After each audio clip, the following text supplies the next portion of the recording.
members of the Lantos Commission, my fellow distinguished witnesses, panelists. First, I'd like to ask both co-chair to allow my full written testimony as a part of the Congressional Permanent Record. Without objection, your full statement, as well as all of our witnesses, will be made to the part of the record, as well as any other materials you think are relevant. Thank you. Friends, today, as the world witnessed the worst religious persecution and rule of law seen in China since the Mao's Cultural Revolution in the 1960s, the rule of law has replaced the rule of man has replaced the rule of law and rule by law. Under Chinese President Xi Jinping, even during the pandemic, each month in 2020, at the close of another decade, the Chinese Communist Party intensified its religious persecution, implementing the banner of so-called Sinicization. The CCP launched a wide, comprehensive war against all perceived independent faiths. Targeted groups, including Catholics, Protestant of both the independent and registered house churches, and the government so-called patriotic movement religions, and of course, including the Tibetan Buddhist, the Falun Gong practitioners, the Muslims of Uyghurs, and Kazakhs, as well as Hui traditions and other emerging new sects. So in 2018, under the direction of Xi's so-called 5-year plan for the Sinicization of religion, designed to shape all religious faiths to become so-called compatible with the socialism and communism.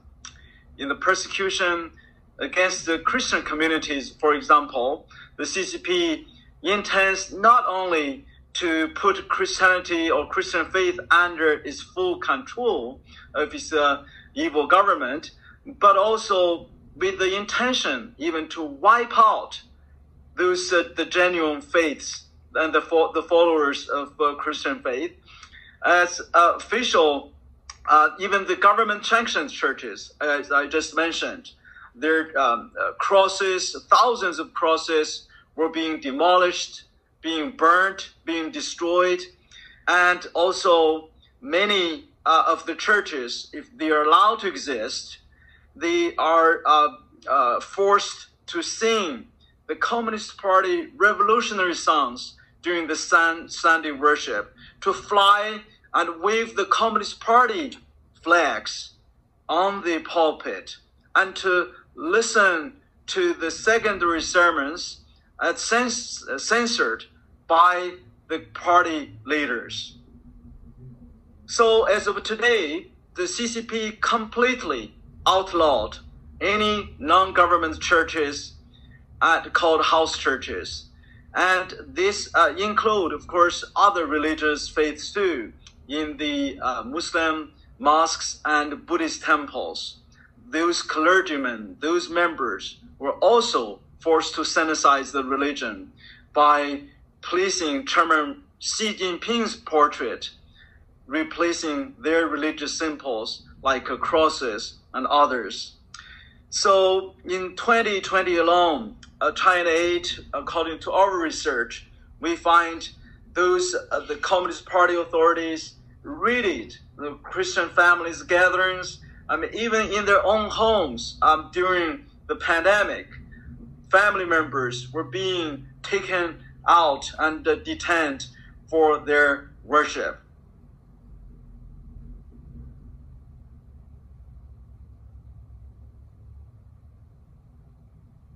Forced to sign a Communist Party paper to renounce their faith. This has not happened since the Cultural Revolution. And the children who used to have their homeschool choice in their home were all forbidden and forced to move to the government communist-run propaganda schools.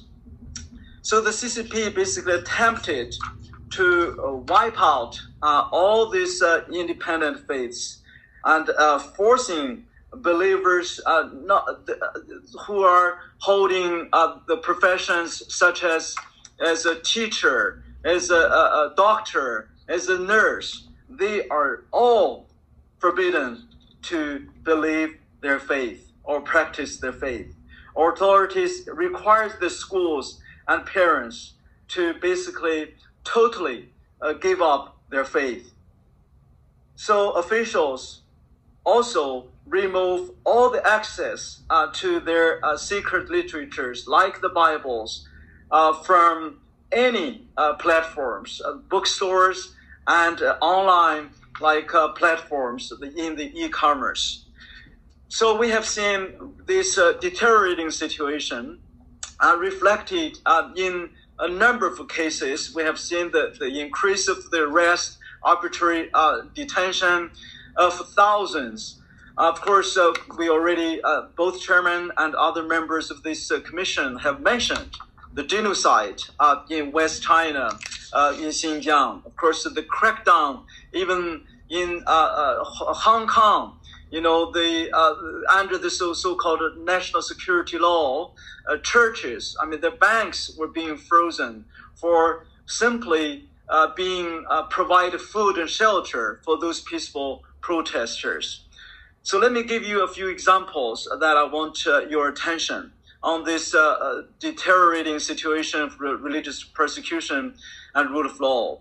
We have seen, of course, Pastor Zhang Hao, a Chinese American, who was arrested for building 16 schools for the Kachin minority in the China-Burma border. And he was sentenced to 7 years imprisonment in March 2018. And Pastor Wang Yi, the founder and civil rights lawyer who met with President Bush in 2006, he received 9 years imprisonment on Christmas Day in 2019 after over 160 members of his church and deacons, of course, were arrested. And his wife, Jiang Rong, and their 13-year-old son were also arrested. And this now their son turns to 15, is totally forbidden to have his private school education. And the police give him the right every day. He has to be on the police car to go to school and come back home. And his wife, Jiang Rong, suffered torture during her detention. And there's no lawyer access for him. And of course, we have seen Gao Zhisheng, a civil rights, the religious freedom Christian lawyer who represents Falun Gong practitioners and Christians and many other faiths, after suffered 8 years of non-stop torture and enforced disappearance, only gave 3 years under house arrest after the American Bar Association published his book. And then 4 years ago, August 23rd, 2017, he was disappeared again. And 4 years already, there's no word from him, dead or alive. And his wife and 2 children, we rescued them into the U.S. For 12 years. There's no communication. So that is the so-called rule of law. We have seen today, actually, a gentleman who is sitting next to me, Mr. Li Chuanliang. He served in 2 cities as deputy mayors in China until 2014, and he resigned because he's just had enough of the Communist Party's propaganda. So he left China. But because in December 2019, just on the eve of the pandemic, he already heard through his internal sources that this is a pandemic, this is COVID-19, this is transmitted from human to human. Just because he told his former comrades who was a mayor at the time, a party secretary in another city.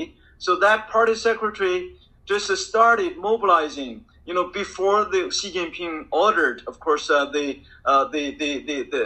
start of the COVID-19, because that mayor acted too early, and so that mayor was arrested, and because Mr. Li Chuanliang advocated for him in the United States of America.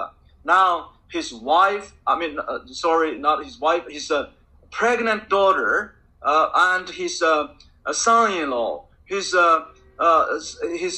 brother, his sister had been all arrested, and his daughter, after 4.5 months in prison, they finally released her, and even basically forced her to sign a form, said, we didn't know you were pregnant. And she gave birth to a baby recently, and now she's still on trial. They want to bring her back to prison with that, even with a small baby just being birthed. And Mayor Li Chuanliang himself is now put on the Interpol list. And the Chinese Communist Party security communicated through his family, said, if you shut up in the United States, don't talk about the COVID-19, the truth about the cover-up, and return to China, surrender, we will release your family members. And friends, this is just the tip of the iceberg. I just give you some examples. So in conclusion, some of the recommendations to really end this the genocide regime, I think we need to take concrete actions. I think I totally agree with the co-chair Congressman Smith to boycott this Olympics, because a country that is committing a genocide, a crime against humanity, is automatically disqualified to host Olympics, who promote equality and freedom. And I also urge Congress to quickly pass this Uyghur Forced Labor Prevention Act in order to confront this vast labor system put out in place by the CCP. In addition to that, I think we all really need to urge the administration, President Biden, his senior leaders, Secretary Blinken, to meet with these victims, the survivors of the concentration camp. We just rescued, Ms. Guzira is one of them who testified. Meet them in the White House, in the State Department, to show to the Communist Party leaders, Xi Jinping, we do care, and to also to show those victims that we care about them and their family members. Thank you very much for listening to me. Thank you very much, President Fu. I noticed that Dr. Andy Harris, member of Congress and a leader on human rights from Maryland, has joined us. Dr. Harris, I know you're in a markup with appropriations, we're in a markup as well in foreign affairs. Would you like to make any comments? No, just thank you, Mr. Chairman, for holding the hearing. Obviously a very timely topic with what's going on, especially with regards to China. And again, thank you for inviting me. Thank you, Dr. Harris.